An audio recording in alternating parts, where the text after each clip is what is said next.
Hi, everyone. I'm Ben Norton, and this is Geopolitical Economy Report.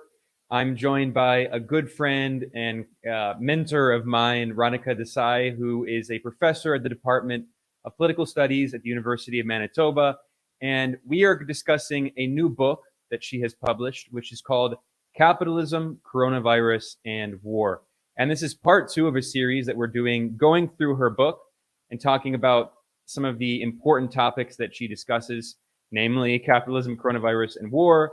And fortunately, in the series, you can follow along with us for free because you can get access to this book for free because a foundation called Knowledge Unlatched allowed the publisher to make this open access. So in the description below, I will link to the Taylor Francis website where you can download a PDF of this book.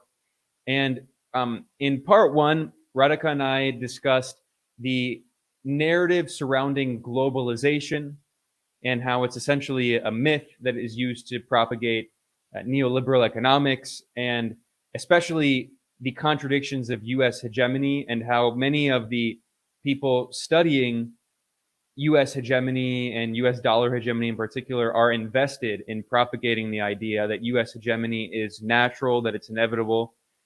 And we discussed the ongoing crises of capitalism that we see around the world today. Now, Radhika, in part one of this series, we also discussed a book that you wrote a decade ago, which is Geopolitical Economy. And in this new book, the full title is Capitalism, Coronavirus, and War, a Geopolitical Economy. In many ways, this is kind of an update of the ideas that you had outlined in your previous book a decade ago.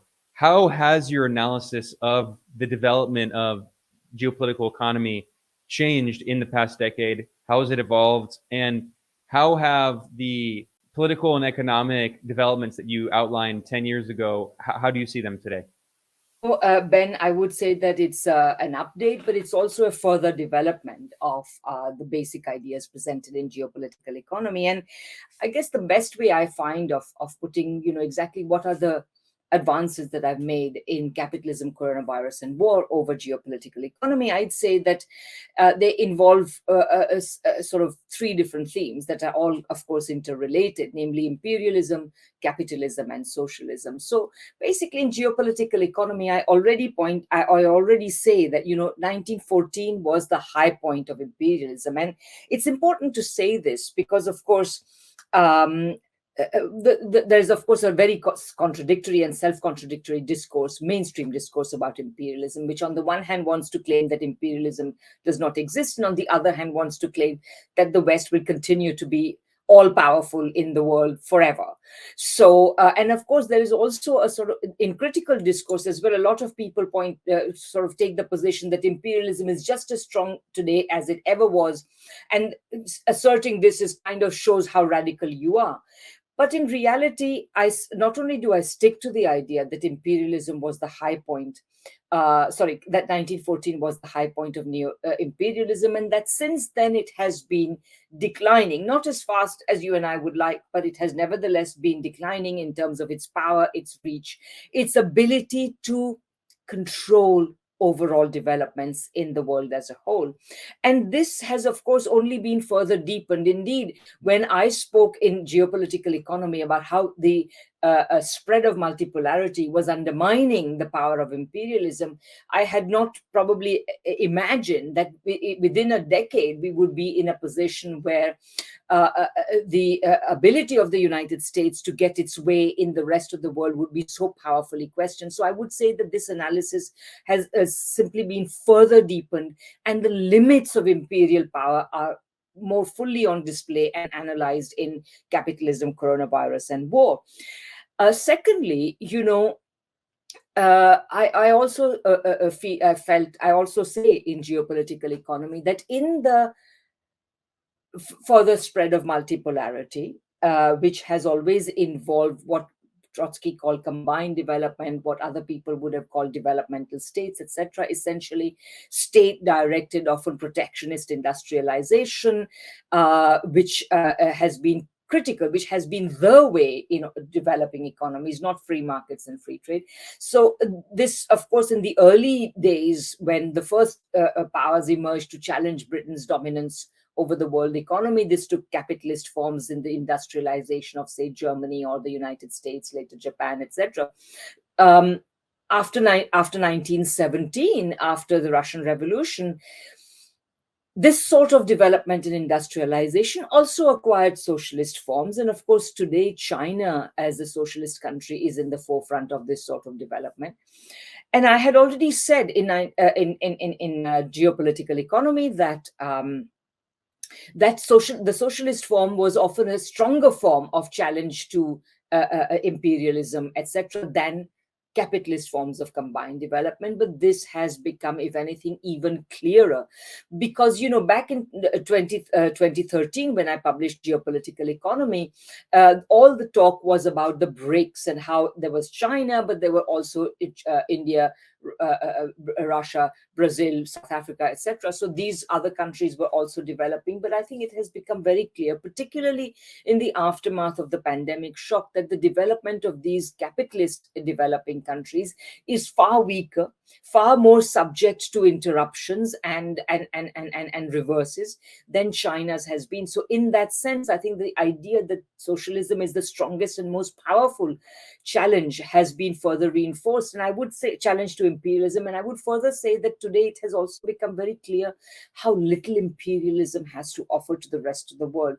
And because of that, I would say that when the countries that are not socialist in any sense will still consider employing socialist methods because they are so manifestly more effective, and also because they will learn, insofar as the increasing numbers of countries are now taking China as a model, they will also learn how they will also be affected by the deepening of their relations with China, and so lean more towards that, because essentially opening up to capitalism has very little to offer, basically.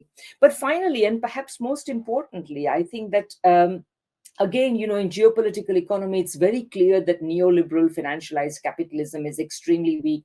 It is unable to advance, it's unable to create stable, prosperous, broadly prosperous economies and so on, that it represents the decline of capitalism. But what has become very clear to me, what became very clear to me in the intervening decade, is that the early 20th century probably also constituted the high point of capitalism itself. And why is that, has this become so much clearer, is that in the aftermath of the 2008 financial crisis, the governments of the capitalist world have really clung to capitalism. That is to say, they have exerted all their powers in order not to expand the economy or to deal with inequality or anything, but on the contrary, they have devoted all their efforts to preserving the capitalist character of Western economies. And the consequence of that has, of course, been the further undermining of the productive foundations of capitalist economies, increasing inequality, increasing political problems, etc., etc. But again, in the teeth of all of those things, the governments have sought to preserve the capitalist character of these. And this has simply meant a whole decade and more of essentially stagnation, rising public discontent, and so on. And so, looked at from the perspective of 40 years of neoliberalism, essentially, what has become very clear is that the idea generally is that, Marx had predicted a long time ago that basically once capitalism enters its monopoly phase, it ceases to become historically progressive. It ceases to be able to really expand the forces of production, develop the forces of production. And that point had already been reached in the early 20th century. And it was followed, of course, by the catastrophes of the 30 Years' crisis, 2 world wars, a Great Depression, etc. And at the end of this period, the thinking people of this world were all convinced that the world would lean now in a socialist direction, because essentially restoring capitalism at the end of the Second World War would have meant, everybody thought, a return to the Great Depression and all the problems that it caused. So the world was very disillusioned with capitalism because of the Great Depression, because it was at the root of the imperialist wars that were the First and Second World Wars. etc., etc. So the reputation of capitalism was at a low ebb. And so in this instance, then there were these expectations that the world would essentially go in a socialist direction. This, however, happened only partially, in the sense that first world countries, the core capitalist countries, basically turned towards a reformed style of capitalism with Keynesian welfare states, full employment policies, great deal of state ownership, welfare states, unemployment benefits, universal healthcare, universal education, blah blah, etc. The second world, the communist world, of course, was communist, and in the third world as well, in the decades following the for Second World War, as more and more countries became independent, they were all pursuing forms of autonomous national development that were distinctly leaning towards socialism, distinctly leftist. So, in that partial sense, this was proven, but the whole world did not become socialist. So many people look back on the period of the so-called golden age, the longest period of sustained expansion in the world, that was experienced as some sort of vindication of capitalism. See, capitalism has shown how powerful it is. And then you see, and so people sort of assumed that capitalism was going to exist forever, and so on and so forth, and somehow Marx had been wrong, etc., etc. But in fact, that development takes a very different aspect when looked at from the point of view of 40 years of neoliberalism, because essentially the shift to neoliberalism, the increasing freedoms that were given to capital and so on, have actually not revived capitalism, and instead only further undermined it. So further undermined its productive capacities, increased inequality, and all of that. So in a certain sense, what it shows us is that what becomes very clear is the only reason why there was a post-war golden age, the so-called long boom of capitalism, is because capitalism was ringed around with socialist measures, such as the welfare state and so on and so forth. And only these measures permitted capitalism to expand. And once these measures were taken away or increasingly whittled away in the neoliberal era, capitalism has not shown itself really capable of much productive expansion. Only finance has exploded. Everything else is basically not performing very well. So from this point of view, essentially the entry of capitalism into its monopoly phase does seem to vindicate Marx's point that at that point, the historical progressiveness of capitalism, such as it was, will cease to have, will essentially cease. So that is another, I think, insight that has become very clear in Capitalism, Coronavirus, and War. Yeah, and something that you highlight, which I think is crucial to understand this current crisis of capitalism we see around the world, is the economic stagnation we've seen in the so-called West. And I was actually just looking the other day at the World Bank data on GDP per capita in the European Union. And this graph, it's really revealing. I mean, you see in the 1990s, it was a time of economic stagnation, really, in the European Union. This is the peak of neoliberalism. And you can see that it zigzags. There were years in which GDP per capita grew and then it declined. And then there was a boom in the 2000s, although, again, we can talk about what kind of economic growth that was. A lot of it was low quality economic growth. It was not in the real economy. It was financialized, based on speculation. But what's indisputable is since 2008, Europe has been in a persistent recession, at least in terms of looking at GDP per capita, which is a much better measurement because it actually considers population growth. And we can see that in 2008, according to World Bank data, GDP per capita in the European Union was $37,000, and it persistently declined in the years following it. I mean, it zigzagged again and again, and now it's finally, by 2021, it's finally caught up to the level it was at in 2008. And if we look at the most recent IMF projections for world economic growth, I mean, they're very revealing because they show that the IMF acknowledges that the West is essentially going to be in recession or at the least stagnation. We see countries like Britain are going to be in a recession with their economy shrinking in 2023, according to the IMF projection, which could be honestly overly optimistic. And in general, across the so-called West, you see close to zero growth. I mean, in the United States, 1%. And then you compare it to the so-called emerging markets, China, 5%. And I've seen other estimates up to almost 6% they estimate this year. India, 6%. Nigeria, 3%. The emerging market and middle income economies, 4%. So clearly, there is a fundamental crisis going on in these so-called Western economies, even from their own metrics. And again, both of us are very critical of simply looking at GDP measurements because it doesn't measure the kind of economic growth. You could have more and more financial parasitic speculation that could be considered GDP growth. But even according to their own estimates, their model is clearly not working. Absolutely. I mean, I would say a couple of things. First of all, the sort of leveling off of a GDP growth in the European Union that you showed, this is just taking average per capita GDP, but with that also hides the rising inequality to which Europe has also been subject, even though it is to a lesser extent than what we see in the United States or the United Kingdom and the more neoliberal economy. So this leveling off, in fact, actually probably represents a worsening of this situation rather than simply an evening out of the situation of ordinary Europeans. So that's the first thing. The second thing I'd say is that, yes, I mean, essentially, the reason why Marx basically said that, after the monopoly stage is reached, there will be no that capitalism will essentially cease to have been historically progressive is because essentially at the monopoly phase, let me rephrase that. What had been historically progressive about capitalism is the operation of competition. But competition inevitably by itself leads to monopoly, because after all, only the strongest will be left standing and everybody else will be outcompeted. So you create oligopolistic or monopolistic situations.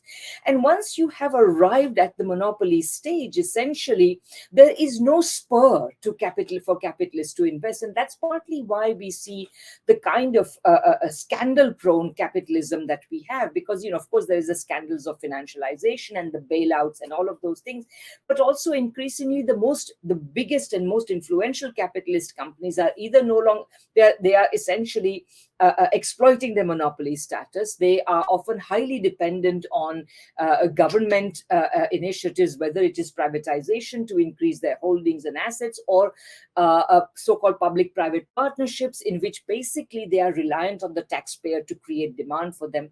And of course, the other thing that we have seen in the era of neoliberalism is that demand itself has been restricted, chiefly because essentially what has neoliberalism been? It has been a giant sort of policy paradigm to shift income from ordinary working people towards the rich. So for all of these reasons, capitalism has just basically become senile. And so you don't, you're not going to get a lot of, when neoliberals basically said that if we remove all the socialistic obligations that were placed on capital, like regulation, taxation, strong unions, etc. If you remove all those things, capitalism will acquire its original productive mojo. But you are expecting a senile monopoly capitalism to demonstrate the vigors of a young competitive capitalism, and that is not going to happen. That is why neoliberalism has failed. So that's the second point I wanted to make. And finally, one little point further, which is, I think it's really very important, and this further underlines the point that really the time of capitalism is gone.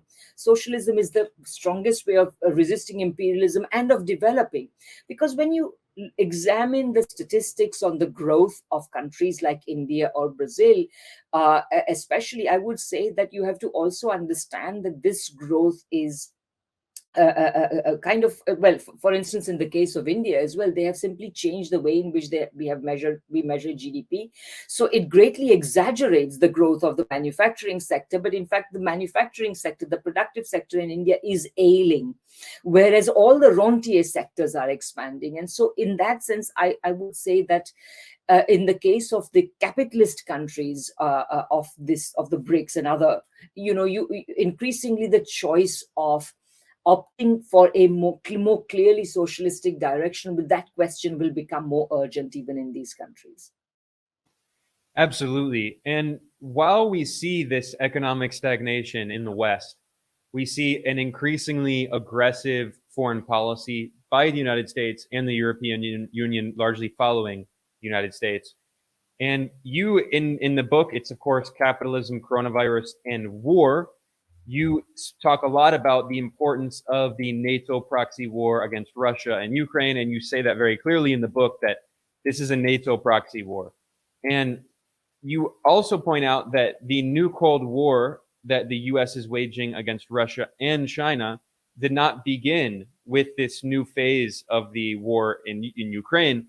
You argue that the new Cold Wars, the new Cold War that the United States began launching started on Russia in 2014 and started against China in 2020. So I'm wondering if you can expand on this idea, why you chose those dates for the beginning of the new Cold War that the U.S. is waging against Russia and China. Yeah, sure.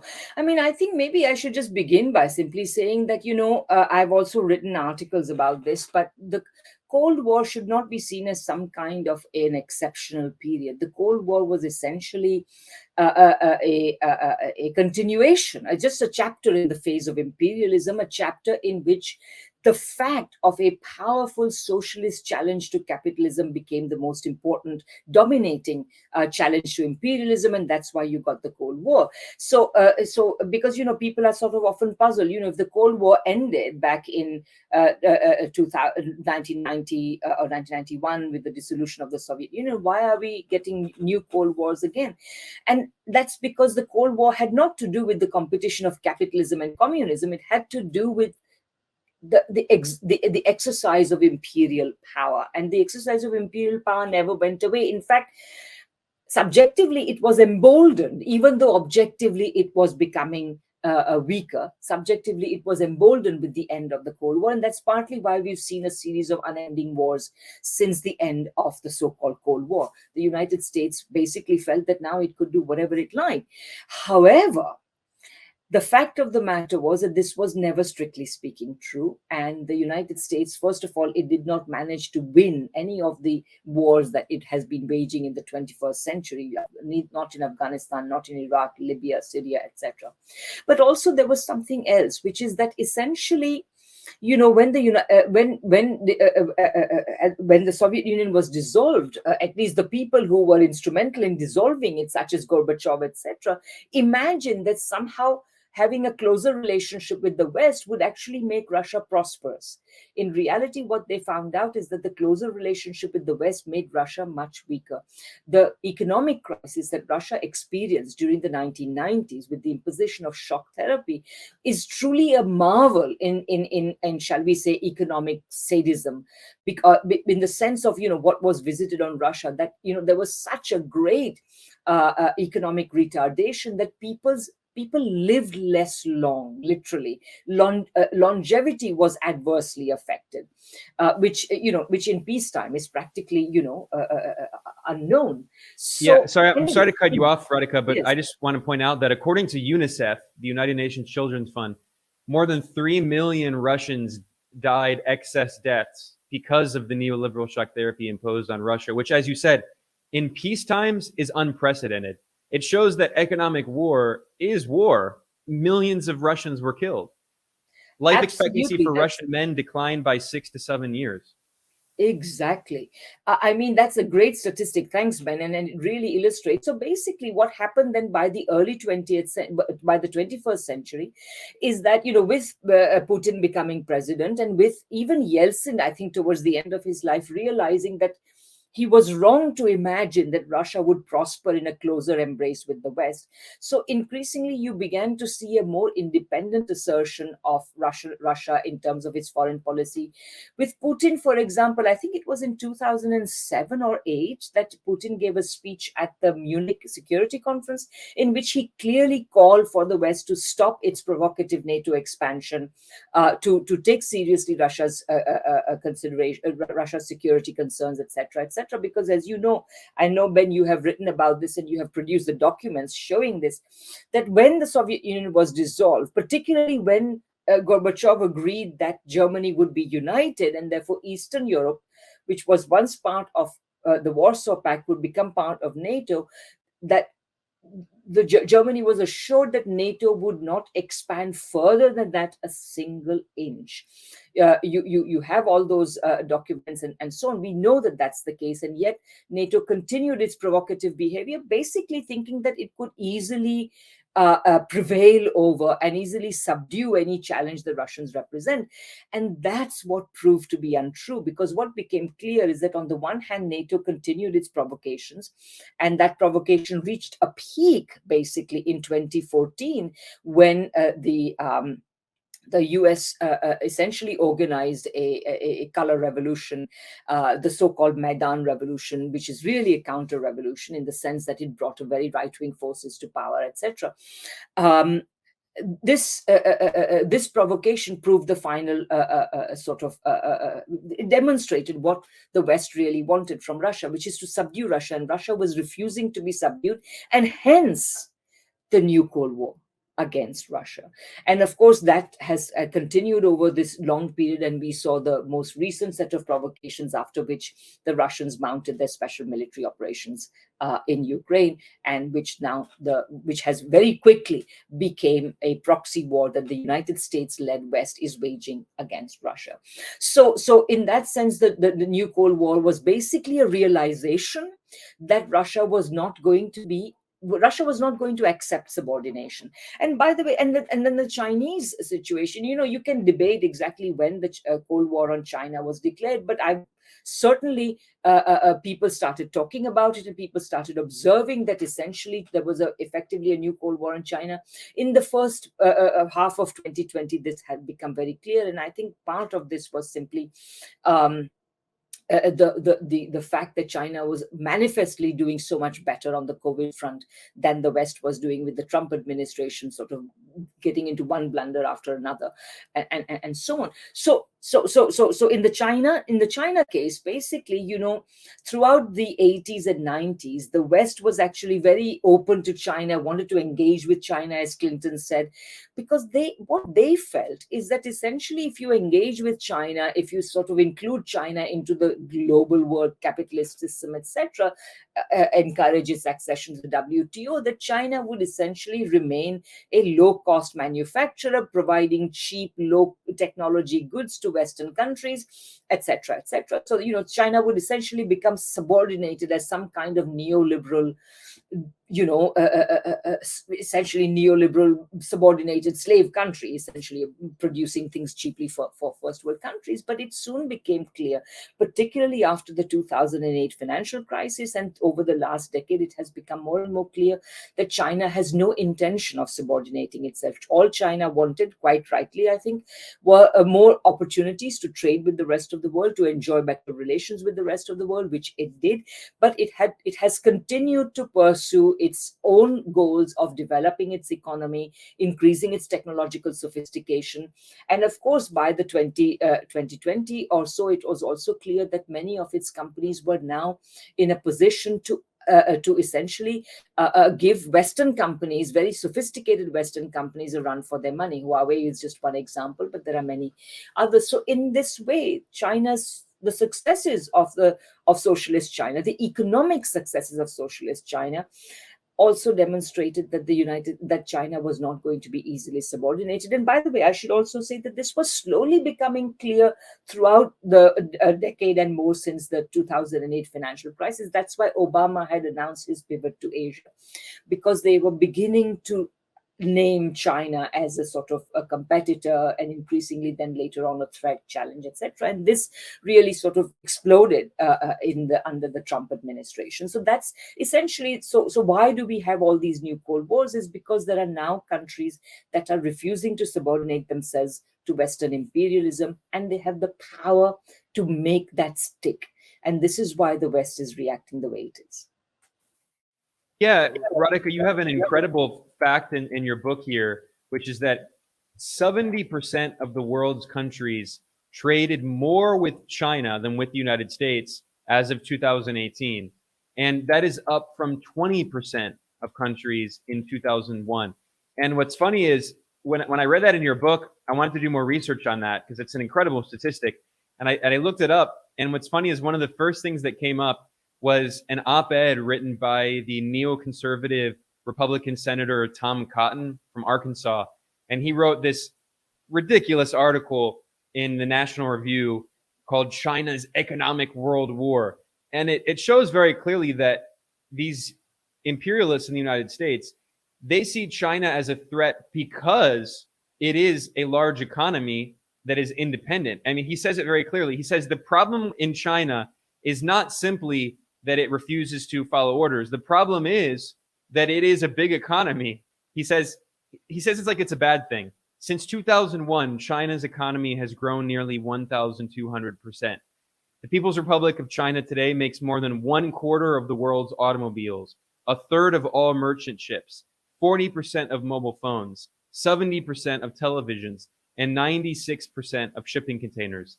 And then he mentions this fact that a stunning 70% of countries trade more with China than with the United States. It really does reflect this zero-sum worldview where China can't develop economically because that means that the US can no longer be the world's economic hegemon. He doesn't, in this article, he doesn't even make a pretense of saying that China is a threat because, they're authoritarian or they're stealing our intellectual property or whatever human rights abuses allegations. No, he says the problem with China is its economy is too big and too productive, and we have to stifle its growth. And it's so funny seeing those comments against comments made by people like Francis Fukuyama, whom you quote in your book as well. And this is another quote that has clearly aged very well. Francis Fukuyama, in his book, The End of History in 1992, he said, the universalization of Western liberal democracy is the final form of human government. But here we are, 31 years later, and that prediction is not looking very good. Universalization of Western liberal democracy being the final form of human development. In your book, you talk about the emergence of the Beijing consensus as opposed to the Washington consensus. Of course, the Washington consensus refers to the neoliberal policies imposed on countries by the IMF and the World Bank in the 1990s. What is the Beijing consensus? Well, first of all, let me just say that Beijing has not proposed this. Other people are using the term Beijing consensus. I think China generally has been extremely careful to say China is not a model for other countries. China's experience is distinctly national, and I think that that's certainly true. Of course, that doesn't mean that you cannot that doesn't mean that you should not and cannot learn from China. There's much to learn from China's development. And above all, what China is a vindication of what we call combined development in geopolitical economy terms. That is to say that the only way to develop is through relatively heavy state intervention, in which the state, which is a state which is committed to the interests of ordinary people of those countries, not any state, but that kind of state. It's committed to expanding its economy, etc. Does so in ways that essentially don't just open up the country to the corporations of other more powerful countries, but develop their own productive capacity. So in that sense, I think China is something to learn from. And as I say, as the Western model becomes decreasingly attractive, everybody can see the clay feet of the giant, so to speak. And all sorts of policymakers in countries where they have governments that are committed to popular welfare, even in some minimal sense, will be learning from China. And that's what we may call, if we may use the word Beijing consensus, that's what we would call the Beijing consensus. But I also wanted, when you were talking about this Tom Cotton story, I also was reminded that, George Kennan is supposed to have said, in fact, he said back in 1948, so right, a few years after the end of the Second World War, he said about the United States, he said, we have 50% of the world's wealth, but only 6.3% of its population. In this situation, we cannot fail to be the object of envy and resentment. Our real task in the coming period is to devise a pattern of relationships which will permit us to maintain this position of disparity, without positive detriment to our national security. So in that, you see, I think that this is really revealing, because the United States doesn't just want to be a prosperous country, but it wants to always be bigger than all the rest of the world combined, and have to exercise a huge dominance over the rest of the world economy. Yeah, I mean, I personally think that this should be the unofficial slogan of the U.S. economic ideology, which is we must maintain this position of disparity. They call it disparity, and that's the goal. That's what imperialism is essentially. Absolutely. And that has been the US goal. One of the things I do in Geopolitical Economy, and this story is told in more briefer form in Capitalism, Coronavirus, and War as well, is that essentially the United States, by the early 20th century, many things had become very clear to American policymaking elites. Number one, that it had finished all the internal colonization, essentially the expansion of the original 13 colonies up to California and so on. So the continental United States acquired its present boundaries. So there was nowhere else, nothing more to colonize within the United States. So it began to look abroad. But as it began to look overseas, what was very clear is that the world was already divided up into massive empires, powerful empires. And what's more, nationalism was also emerging. So became very clear that because these guys, they wanted the United States to always continue expanding, right, expanding its influence. So basically they decided that since they couldn't acquire an empire, it was impossible. It would require too many resources. It would require wars that could not be conducted, etc. So what I argue there is that, in fact, they decided that they were going to try to essentially, the sterling system was already becoming destabilized. So they would essentially try to give the dollar the role that sterling had created, and essentially try to maintain a leading position in the world through that. And so this formative desire, and throughout this period, the United States essentially saw itself as becoming the new world leader, just as Britain had been before that. Made a big hash of it in the interwar period, and then in the post-war period, sort of, it seemed for a while as though the United States might have achieved this. But in reality, the United States acquired this role precisely at that point in history, where the power of imperialism as a whole was being more and more successfully challenged. So, but anyway, so in the case of the United States, what you see is this astonishing ambition, like you say, and brazen ambition. We want to maintain this disparity which favors us. This is our right. It's our God-given right to do that. So the ambition has been here, but of course their capacities have been declining ever more quickly. Absolutely. And in your book, Radhika, you tackle three huge topics and you integrate them together: capitalism, coronavirus, and war. The crisis of capitalism, the coronavirus pandemic, and the various responses of governments around the world, and war, specifically the new Cold War and the NATO proxy war in Ukraine. We just talked about that. Let's talk about the second of those three, the COVID pandemic. You argue in your book that the COVID pandemic showed the kind of zombie capitalism in the Western neoliberal economies. And if we compare their response, which was objectively a public health disaster, the US had one of the world's highest death rates. More than 1 million people died from COVID, and that especially hit marginalized communities: Black Americans, Latinos, Indigenous Americans. And you point out that the countries that dealt with COVID the most successfully, were the countries that have socialist models: China, Vietnam, Laos, Cuba. And of course, we could spend the entire hour talking about the various Western narratives about China. It's so funny seeing how for 2 years the narrative was that China committed this egregious mistake with its zero COVID policy. And then when China decided to move away from its zero COVID policy, then we were bombarded with propaganda telling us that China is sacrificing its population. But we've seen that, of course, that all of the hysterical, sky is falling predictions about the way China has been able to transition were all false. China has dealt with the transition very successfully. So what do you take as a geopolitical economist? What do you take as lessons from the experience of the COVID pandemic in the past few years? Yeah, I think that, of course, the COVID pandemic was a very serious public health emergency, and the world has indeed gone through a ringer of some countries more than others.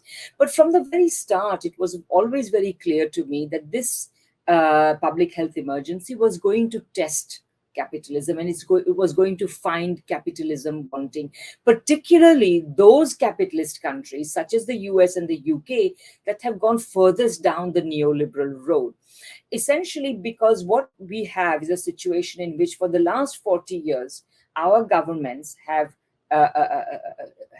committed themselves to neoliberalism on the grounds that somehow neoliberalism was going to revive the economy, but then continued down that road, even though it became clear year after year, decade after decade, that no such revival was taking place. Because for the simple reason that neoliberalism is simply a way of keeping these societies capitalist. Because the alternative would have been back in the 1970s when the stagnation, the crisis of stagflation occurred, there were two alternatives. One was to continue further down the road of socialistic reform, which would have which would have made these societies even less capitalist than before, or to reject that and move in a neoliberal direction. And that's the direction we moved in, not because neoliberalism was going to revive the economies, because that was the only way of keeping these economies capitalist. In any case, the result has been essentially a spiral of economic decline, decreasing state capacity, decreasing commitment to popular welfare, and all of these things. So I said that this was going to show. It was going to show that capitalism itself, it was going to challenge capitalism itself, and it was going to show that capitalist countries' coping mechanisms, namely its political systems, would also be found wanting. And that's what we saw in the response to the pandemic, essentially. And we will discuss this in greater detail later on when we discuss the relevant chapter, where I go into this in much greater detail. But essentially, capitalist governments were exposed as not even wanting to, not only failing to, but not even wanting to make the saving of lives their overriding priority. As you know, the overriding priority was to flatten the curve, not to exhaust already weakened public health systems. That was the idea. So you can imagine that from the start in Western countries, it was agreed that lives were going to be sacrificed. This was essentially a very murderous, as I put it in one of my writings, I said this is essentially really a murderous route to take. Anyway, so Engels used the expression social murder. This is what it has amounted to. And of course, in various countries, in the United States, there is no such thing. But in the UK, at least, they have instituted a public inquiry into the government's handling of the pandemic. We don't know what's going to happen, what's going to come out of that, but that's what we will see what happens there. But so the capitalist countries have performed abysmally. You can see all the statistics that I give, with thousands of deaths per million, whereas China and all socialist countries in general have performed much, much better, often against great odds. Now, in the case of China in particular, what's really amazing is the sort of profound commitment that they made right from the start, that what matters is the saving of lives. You see, in Western countries, we were told that we have to try to balance the savings of lives versus livelihoods, which was just a euphemism for the capitalist economy and the power of capitalists. But in China, there was no such dilemma. People said, the government and authorities said, we are going to save lives, and that's what they did. But in the process, they actually did a much better job of saving their socialist economy. By contrast, here, lives were sacrificed. The economy, livelihoods were not saved, but the capitalist economy was saved. Indeed, not only was it saved, but as you know, the fortunes of leading capitalists in these societies shot up. These people have often vastly increased their wealth at a time when the pandemic was raging, when the economy itself was actually plunging. The fortunes of these very rich people were going up, because remember also chief reason is financialization. Financialization was leading to a decline of the productive economy. Meanwhile, financial markets were climbing higher and higher with no apparent support whatsoever. Yeah, and I think what further bolsters your argument is not only was the response from the socialist states the most effective, and again, China, Laos, Vietnam, Cuba, but also the response of other countries that have much more state intervention in the economy. So, for instance, Japan and South Korea, which follow what's often known as the East Asian model or the Asian developmental model, which despite Western neoliberals often trying to take credit for the so-called, Asian tigers, it was not a neoliberal model. This is something that the Korean economist Ha-Joon Chang has talked a lot about, that South Korea had one of the most protectionist economies in the world during its peak of development from the 50s until the 80s. And Japan also similarly did not follow a neoliberal model.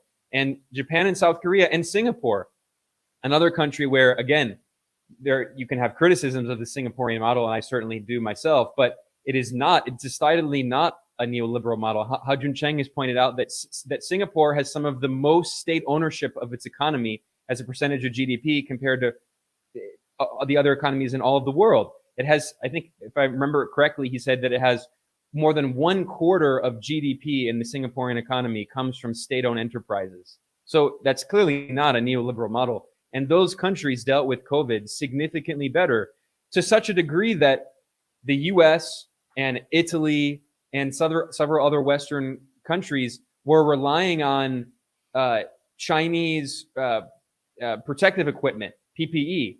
And Cuba sent doctors to Italy and other European countries.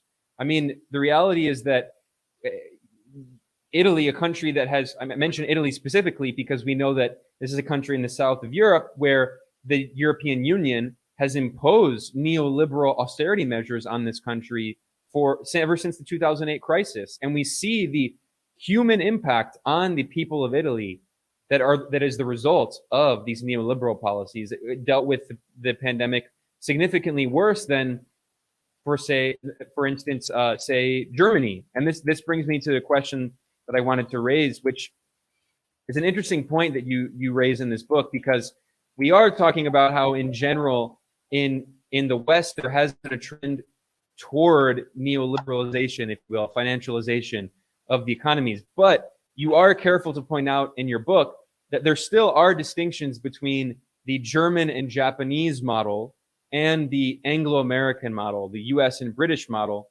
You write that neoliberal financialized capitalism, best exemplified by the United States and Britain, is the only form in which capitalism can exist today. The more productively oriented capitalism that still lingers in places like Germany and Japan has always been in danger of serving as a stepping stone to socialism. And for me, looking at the US policy toward Germany now, where the US is forcing Germany to sacrifice its economy at the altar of NATO imperialism and deindustrializing Germany, I think that further, again, bolsters the argument that you're making, that the closer Germany gets to the United States and NATO, the more it moves away from its productive economy and the more it moves toward the financialized neoliberal model. Yeah, I mean, certainly the current the current response of the German government to what's going on to the whole Ukraine war seems really bewildering, because essentially it is kind of acceding to American demands, which are essentially that it should cease its reliance on Russian energy, which many would argue has been the secret of the success of Germany in the recent past, and so on. So this reliance must be ended, and the Germans must make themselves reliant on much more expensive sources of energy, including US sources, which are far more expensive and, by the way, environmentally much more destructive. So, any kudos that anybody wants to give to the Biden administration on the climate issue must think again. So that is really quite amazing that they are willing to do this. And I would not be very surprised if both at the elite level and at the popular level people began to resist this. There are already lots of demonstrations in Germany against the war, etc. And also I would say that there are probably divisions within the German elite. So for example, just let me give you two examples. I read the interview that Angela Merkel is said to have given, in which she is supposed to have said that we were only going to we only engaged in the Minsk Accords. We only negotiated the Minsk Accords in order to give Ukraine time to arm itself. In reality, she said nothing of the sort. What she said is, in retrospect, Ukraine used that time to arm itself, which is a completely different thing, because it does not make any sense. The fact of the matter is that over the last, well, certainly in this century, and there have been other instances of this in the past, where the Germans, the Europeans, led by the Germans and the French, have repeatedly tried to assert their autonomy vis-a-vis the United States, and tried to sort of secure for themselves their own independent security policy. And any such policy has always involved better relations with Russia, because if you make Russia into an enemy, then in order to be secure, the Europeans must rely on the United States. So the only way in which an autonomous European security policy can be created is by bettering relations with Russia. And there is absolutely no reason why they shouldn't. And as you know, even a couple of years ago, for example, at the various NATO summits, President Macron was calling NATO brain dead, and so on and so forth. So for a lot of these reasons, the Europeans were asserting their autonomy, and they were essentially getting their way. And in many ways, you can see this war, which is a proxy war against Russia, can also be seen as a war that the United States is waging against Germany, as you were saying. And as I also argue in my book, that the United States essentially wants to make Germany into a sort of a weaker version of a financialized neoliberal economy, whereas historically, and this goes back to the earliest periods of industrialization, economies like that of Germany and Japan have always been they have essentially been sort of like capitalist versions of China today, in the sense that they have been committed to having a broad productive base, an efficient and competitive productive base, and so much so that, as you are probably, many in the audience will be too young to remember, but in the 1980s, for example, just as today everybody is raising the specter of China vis-a-vis the United States, at that time, a lot of people expected that Japan was going to overtake the United States in terms of per capita GDP and even GDP and so on and so forth. And people thought, and in 1990, the 1992 presidential election, you witnessed the most successful third-party candidacy probably in the 20th century, namely that of Ross Perot. And Ross Perot, as a businessman, ran on a platform which said, we can't have these free trade policies. We must, in order to beat Japan, we must emulate Japan. We need greater state intervention in the economy. We need industrial policy. We need to manage our trade better, etc., etc. And of course, he was defeated, but nevertheless, it showed, he really came at various points. His popularity was quite high, and the number of people intending to vote for him was very high. So you can see how serious this problem is. And yes, historically, there have been two very different models. And incidentally, if you read Capitalism, Coronavirus, and War, what becomes clear is that the Anglo-American model, which is today the most they are poster children for neoliberal financialized capitalisms. And this is very deeply intertwined in the British case with its imperial power, and in the American case with its attempt to try to emulate British-style imperial dominance over the world economy. Because in order to have that, you need to essentially create a much more financialized economy than would be good if your aim was to have a productive and competitive economy. Absolutely. And you talked about the U.S. economic war against Japan. The Chinese Foreign Ministry recently published a report on U.S. hegemony. It's called U.S. Hegemony and Its Perils. I did a separate video and an article about that. It was a very interesting article, a very interesting report from China. And in that, they talk about the US policies of economic war against Japan. So clearly, China is studying that history very closely. They understand the parallels.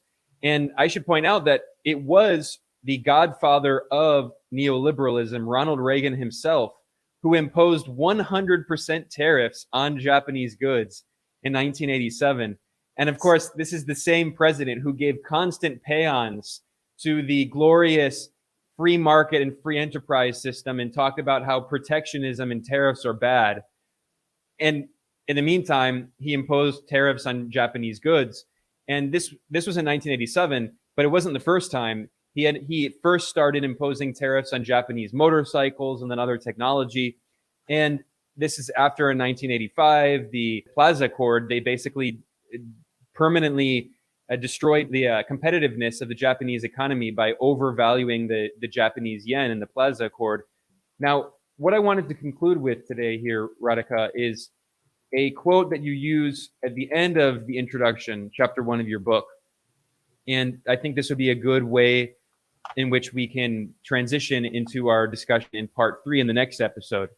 You say that what the current crisis of capitalism that the world is seeing, what it requires is a far more radical analysis of capitalism and its trajectory, one that Marxism can supply, but only after decades of misinterpretation are removed from it and historical understanding of capitalism and its relation to socialism are reestablished. That's what this book sets to do. So maybe you can briefly summarize with what you mean by that, and that will bring us into the next part of our discussion.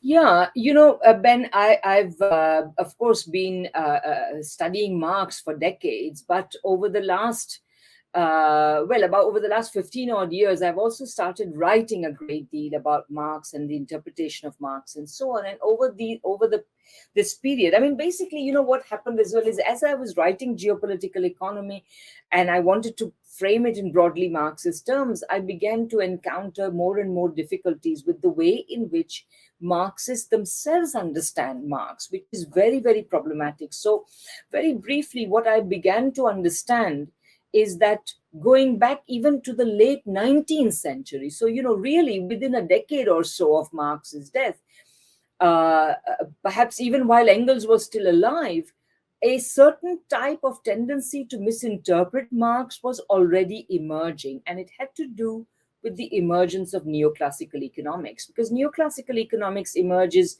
circa 1870, and then over the next many decades it develops, and one of its key themes, even at its origin, as well as, of course, more and more prominently in the decades that followed, had been a type of anti-socialism and anti-Marxism. And you would have thought that Marxists, knowing this, would have essentially from the start challenged it.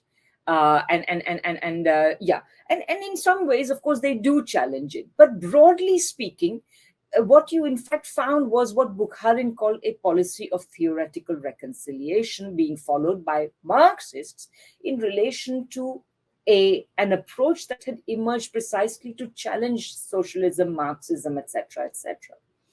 So the result of this policy of theoretical reconciliation was to create something called Marxist economics. Now, that is a bit of a contradiction in terms, because what Marx did was critical political economy rather than, for him, there was no, economics assumes that there's a separate sphere of society called the economy. Marx assumed no such thing. That's why he called his own work as, he thought of his own work as an engagement with classical political economy, for which you look at all of society, and of course you look at it as a historically changing whole.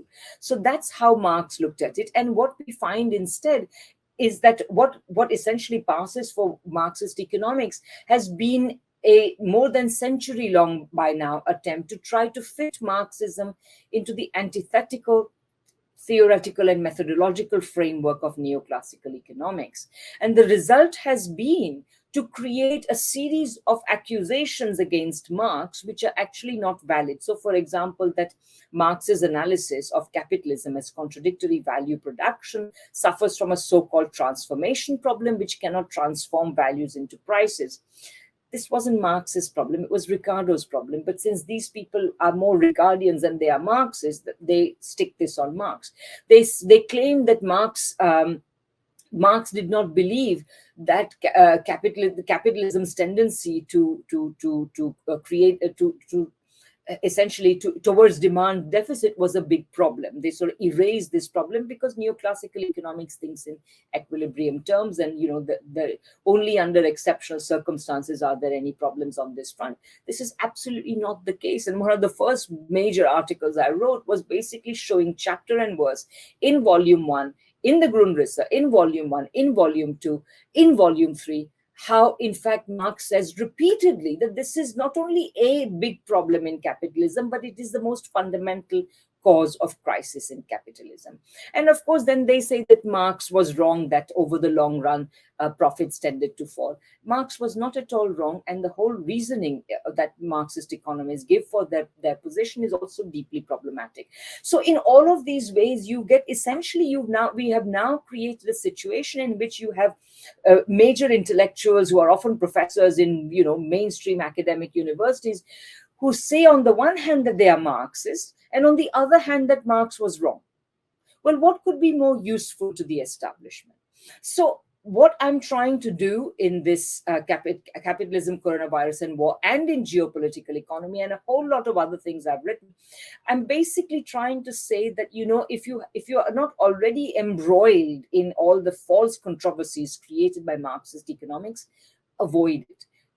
Go straight and read Marx and Engels' work. It is far more useful and interesting in understanding our position. Indeed, it is today, I would say, more so than ever, because finally we are seeing the moment arrive when it is becoming broadly clear, even to people who are not Marxists, that we cannot continue with capitalism. Not just do capitalism differently, as some people like to say, but we cannot continue with capitalism. We need to replace it with some other system.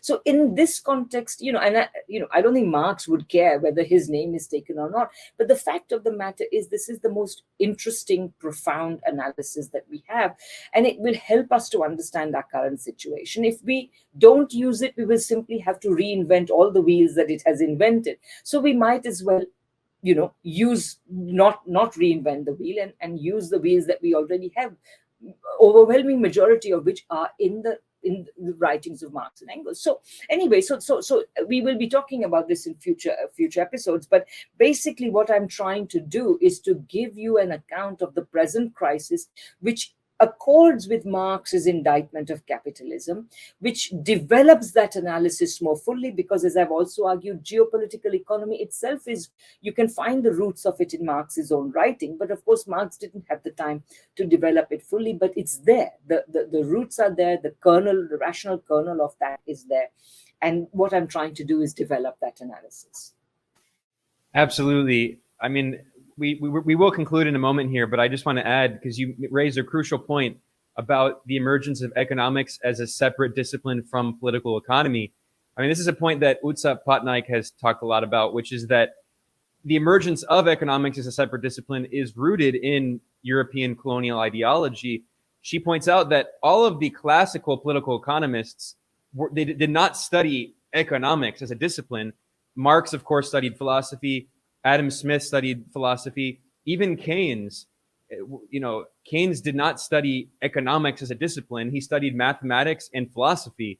And Alfred Marshall, the father of neoclassical economics, tried to convince Keynes to study economics as a new discipline, and Keynes wasn't interested. So you could say that really the entire history of economics, which is a modern history, which emerges in the late 19th century, is a fight against political economy. That, I mean, there are attempts to try to synthesize them, as you mentioned, Marxists who try to synthesize Marxism with Marxist political economy with neoclassical economics. But as you argued, I think very well, that seems to me to be a fool's errand. So we could spend so much time talking about that, but I think that's a very interesting, thought-provoking note that we can end on, and that's a topic we can bring up in future discussions. I want to repeat for people that in the description below, I have a link to the website, the Taylor and Francis website, where you can find Radhika's book, Capitalism, Coronavirus, and War, A Geopolitical Economy, and you can download it for free. You can get a PDF thanks to the Foundation Knowledge Unlatched, and you can follow along as we go through the series, chapter by chapter, discussing this important book. Radhika is a professor in the Department of Political Studies at the University of Manitoba. She's also the convener of the International Manifesto Group and the Geopolitical Economy Research Group. Is there anything else you want to mention, Radhika, as we conclude? No, in fact, please do provide the links to the International Manifesto Group, and please also tell people that there's a manifesto that they would probably be interested in reading and perhaps signing, etc. Absolutely. I am also involved in the IMG. They do a lot of great work. So I will link to that and the book in the description below. And I will also link to a playlist so we can we'll put together all of the episodes in this series so people can follow along. The first part was an introduction. This part 2 is going to be based on chapter 1 of the book on the introduction, and we'll come back in 2 weeks to discuss part 3. Or to chapter 2, which will be part 3 of the series. I'm Ben Norton. I was joined by Radhika Desai. I want to thank everyone for watching or listening, and I'll see you all next time. Great. Thanks, Ben.